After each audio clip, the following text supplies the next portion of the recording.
Today's project, new master cylinder for the Durango. It's not sinking or anything, but pedal feel's not been great recently. And then I think some of that's compounded by the dual piston 2003 front calipers I put on it. So,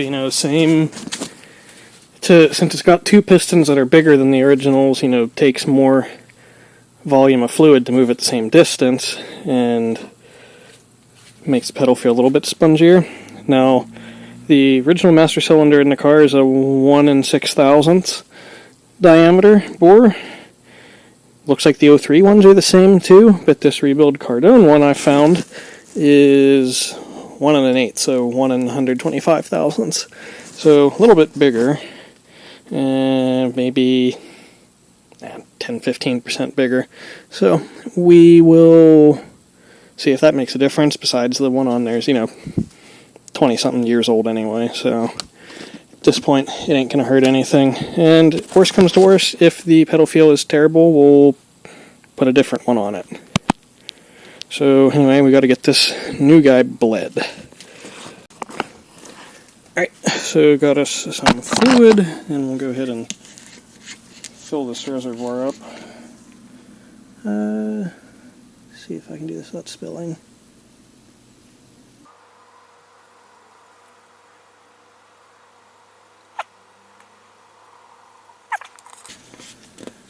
It's much nicer being able to see through here. I just figured, what the heck, bought a new reservoir too. And notice I am an idiot for doing this next to the car I just painted. However, I pointed it that way, so hopefully it doesn't make a mess everywhere. Or if it does, it goes this way and away from shiny stuff. Alright, so we got this thing clamped on the mounting ear in the vise, so not distorting it or anything funky like that. Don't want to make any apocalyptic mess here.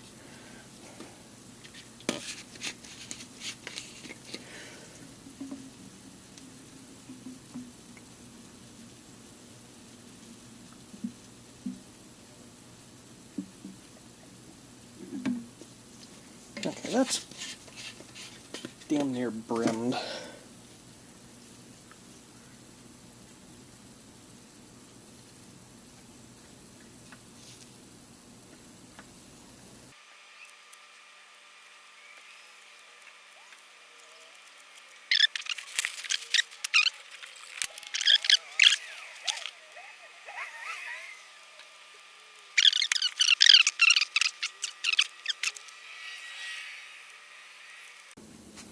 Well, I think we finally about have this done.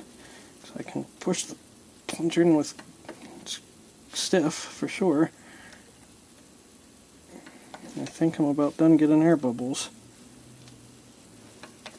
I say that, I got one or two out of this circuit. And I'm wondering if some of it is getting air around these stupid plastic fittings. I saw a bubble out of one, so I tightened it.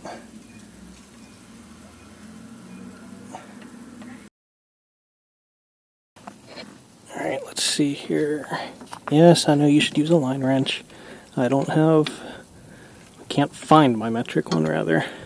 Besides, I knew those cracked loose the other day. So, lines are cracked loose. Let's see if we get this bowl out the rest of the way.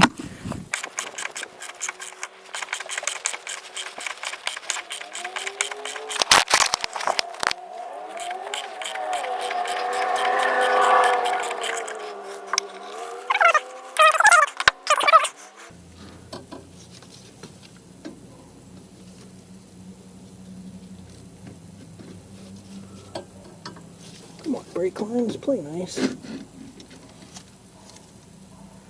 Alright, we get this out of the way. Okay, and new master incoming. Now, there's an adjustment there.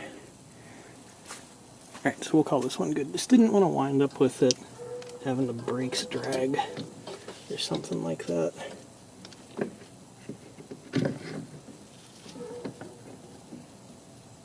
So, actually, plus I have these hoses on there. I can see whenever it's pushing the fluid.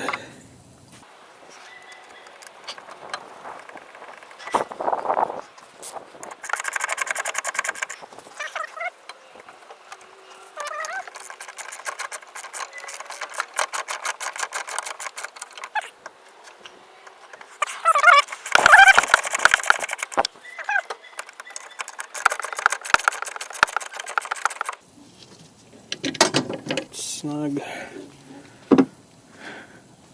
Alright, now we gotta get those lines on there. And here's where we try our best not to make a terrible mess. Gotta get the bleeder stuff off and the actual line on. Of course, don't want to get fluid everywhere, and that's going to be a given, unfortunately. You can just tell from the angle that thing's at that it's going to be a bit of a bastard. So let's get the crappy one first, I guess.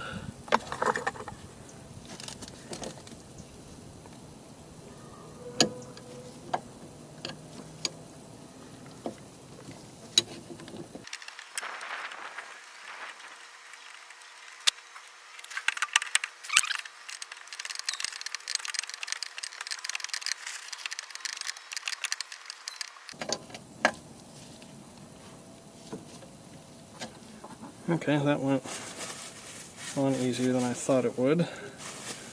I just got to do the same for this circuit.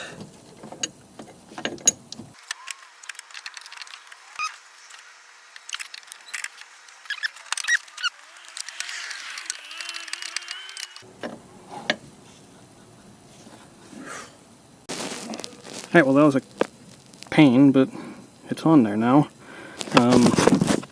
Notice too, this guy has a level sensor in there that the old one didn't. I tested it, and electrically all it does is just close a circuit whenever it's tripped, just like the proportioning valve. So maybe if I go to the junkyard and find one of those connectors, I can tap that in and have both the level sensor or that trip the light on the dash, but I won't worry about that for now. Anyway, now what I gotta do is bleed everything. Just got my pressure bleeder sitting there. So I'll hook that up to the master and then go around and bleed all the air out at each caliper, or at each wheel, I guess. And this one only has rear ABS, so hopefully that's a bit less of a pain, and I think with the pressure bleeder it'll be okay. But I've never introduced air into the ABS on it before, so hopefully this doesn't bite us. Alright, well, power bleeder is pumped up to 10 pounds. So let's go get the back.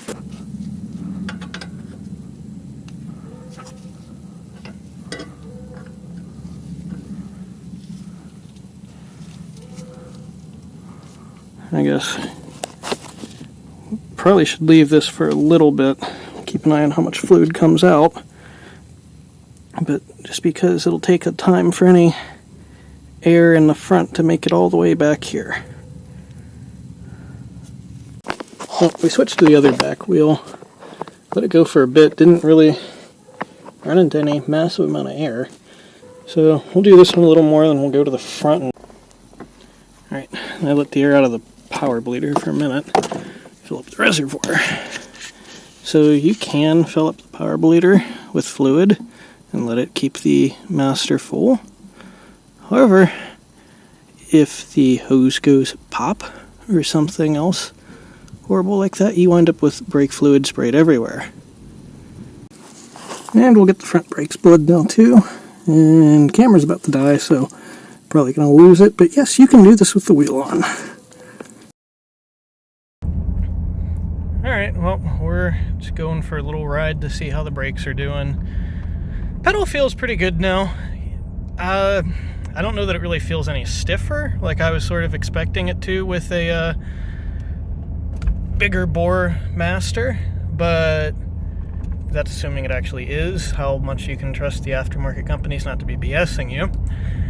Anyway, I mean, I can still feel a little bit of play in the pedal that I probably need to adjust the rear drums a bit. And honestly, I'm kind of getting tired of fussing with these drums because they don't stay adjusted for long, so Might just find a disc rear axle from an 03. And that said, I've only driven it about 2 miles now with this new Master, but it feels like the pedal takes less movement to get the same amount of engagement.